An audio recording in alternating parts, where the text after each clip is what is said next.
C'è chi come Achille Variati nel PD ha prima fatto un passo indietro, arrabbiato a dir poco, poi un altro in avanti, tornando in corsa dopo l'appello dei vertici. C'è chi come Elisabetta Gardini ha lasciato Forza Italia dopo 15 anni sbattendo la porta.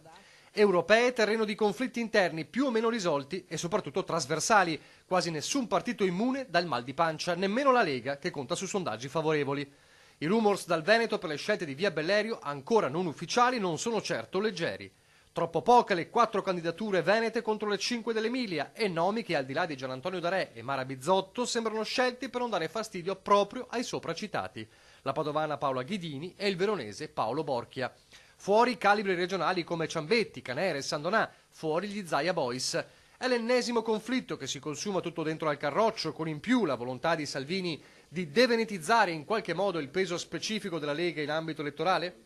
Da fuori il governatore Zaia cerca di spegnere ogni fiamma. Come sapete io non seguo ste robe, però mi risulta anche che non sia chiusa questa partita, per cui attendiamo di vedere le liste finali e poi vedremo. Quindi si può vedere qualche famoso zaiano? Ma no, non esistono i zaiani, assolutamente no, ma non esiste. Poi queste manfrine sono manfrine della politica, c'è sempre il capo e il vice. In tutte le cose c'è sempre il capo e il vice, assolutamente no.